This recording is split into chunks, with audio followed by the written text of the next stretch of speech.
Hello and welcome back to another episode of Weekly Waypoint, in a week where I am debating whether even to do that intro anymore, because it just seems a little bit pretentious, right? I'm like, hello and welcome back to another episode of a Weekly Waypoint. I've tried to tone down like the I'm talking to an audience tone of voice, because really it gets about 2 to 3 views a week. It's just kind of like a little archive of my thoughts and stuff on a weekly basis, where my head's at in a particular given week, what I've been playing, what I've been watching, my impressions of those things.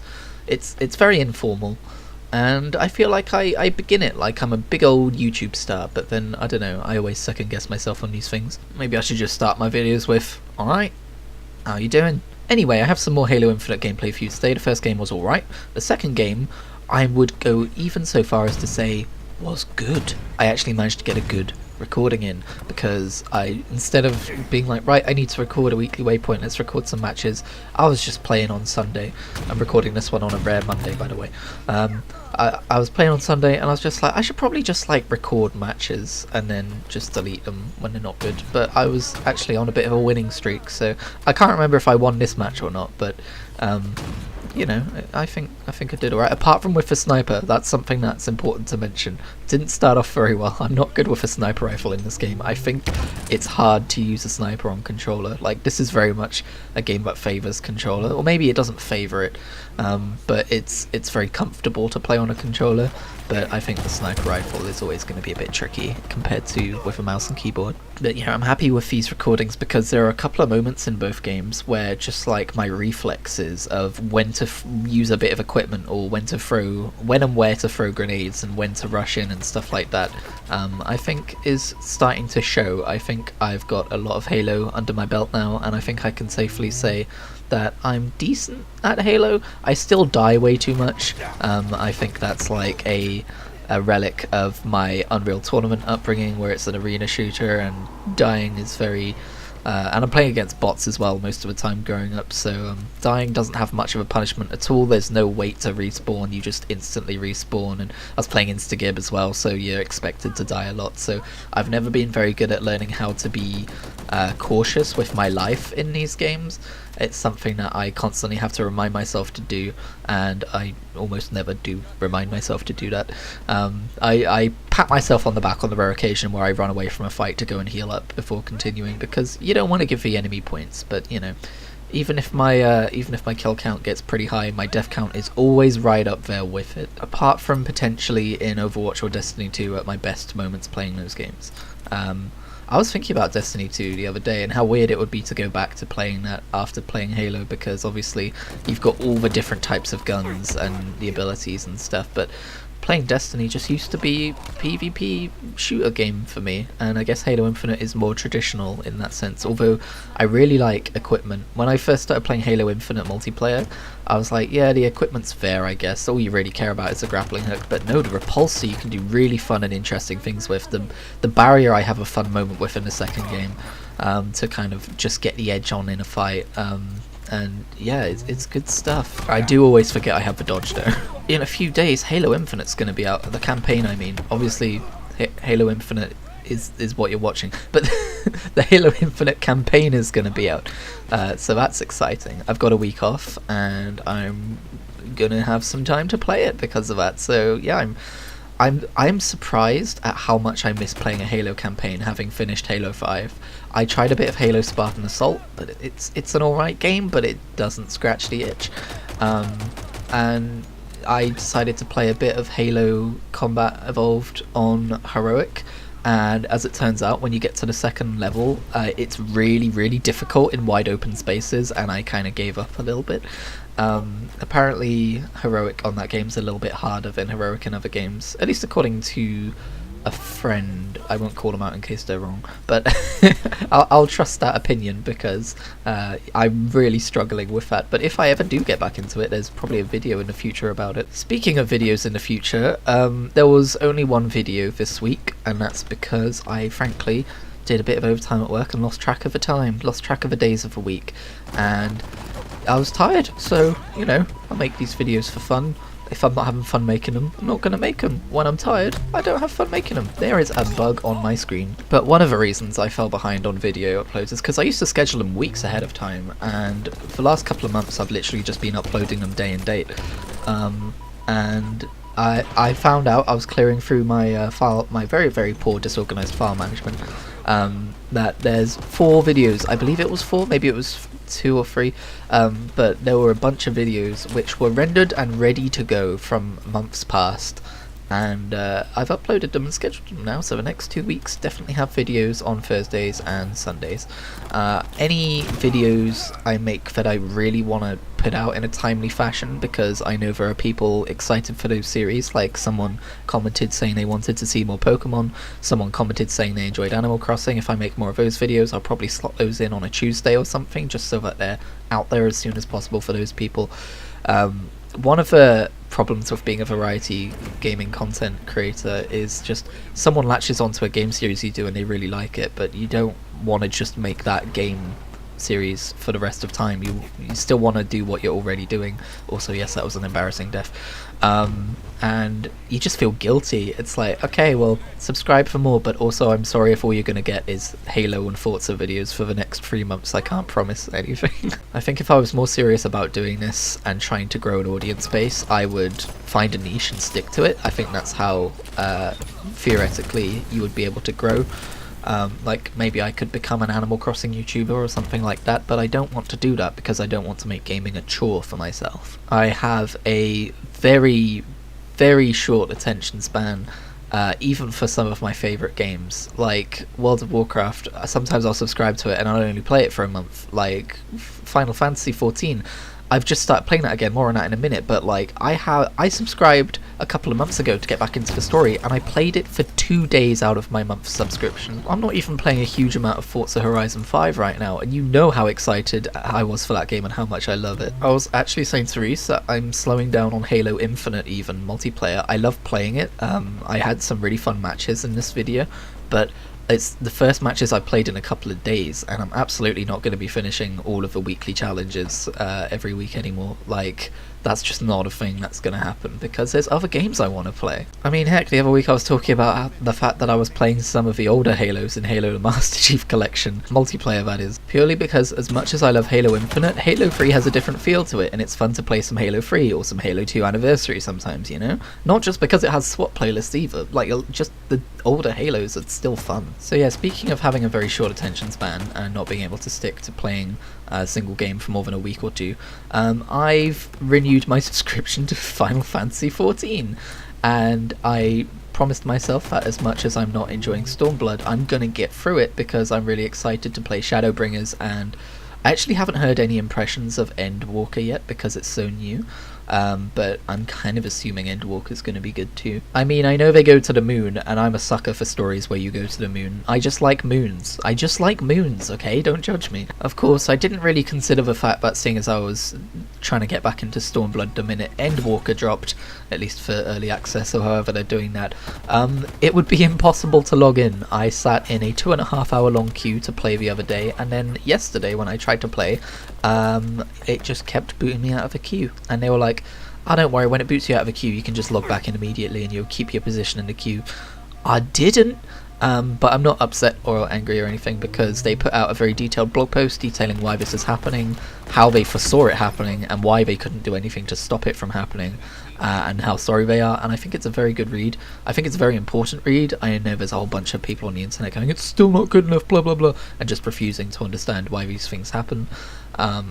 It makes me sound like a massive shill and an apologist saying that, but honestly, if you read it, you can see how, like, but due to like the microchip shortages, they physically couldn't expand their servers anymore.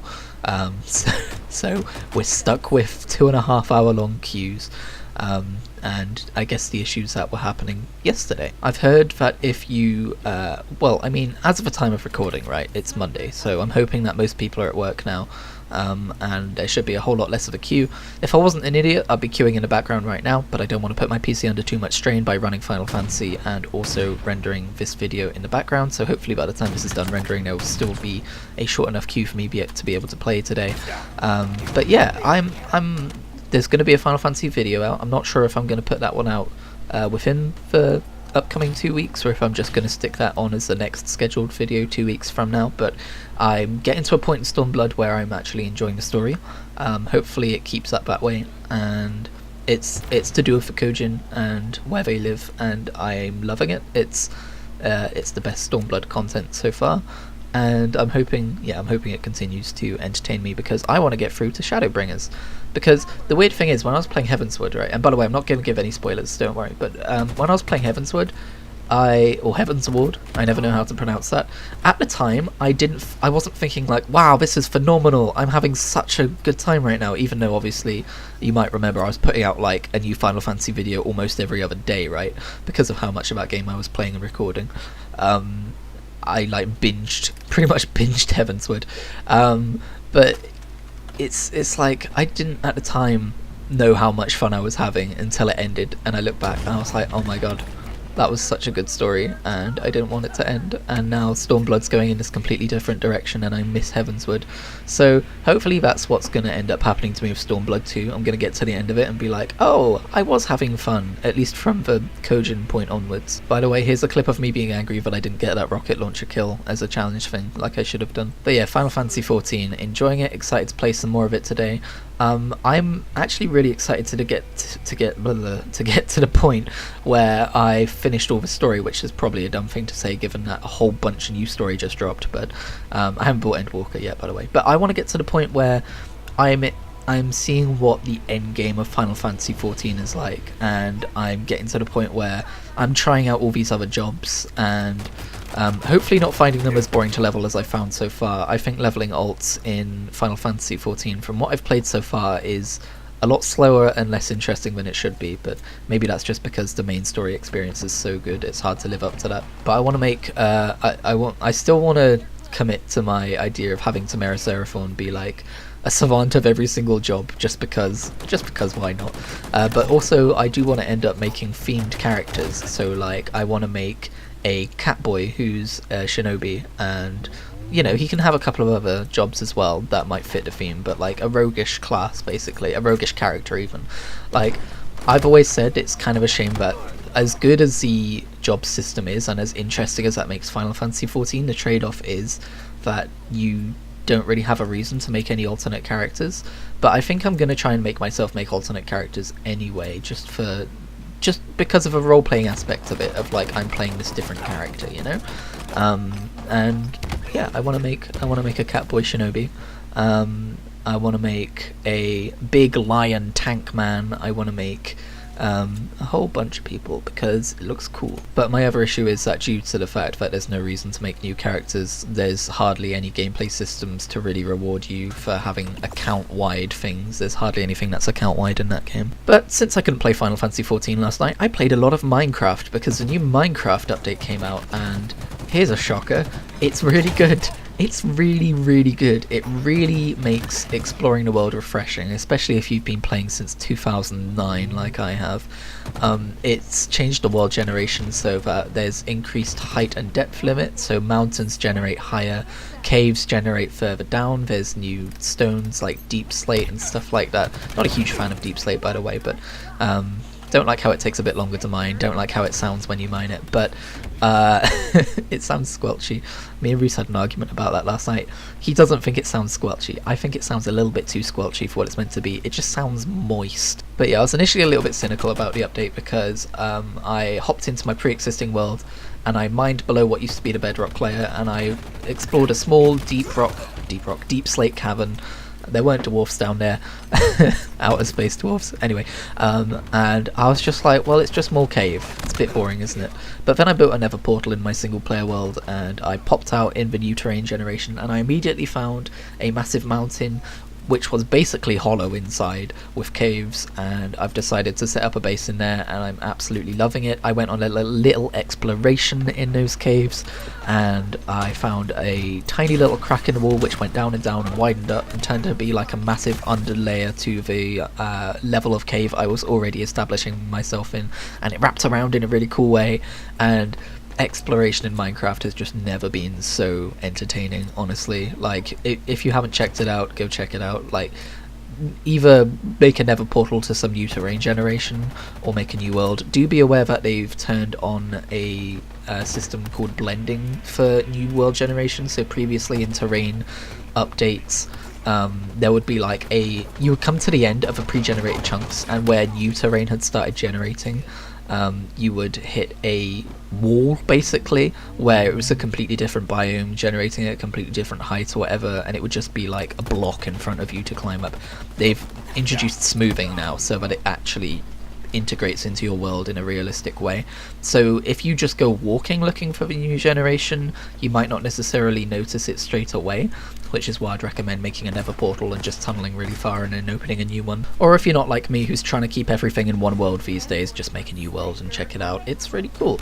I also played some multiplayer with Reese and Molly last night, and we had a very fun time.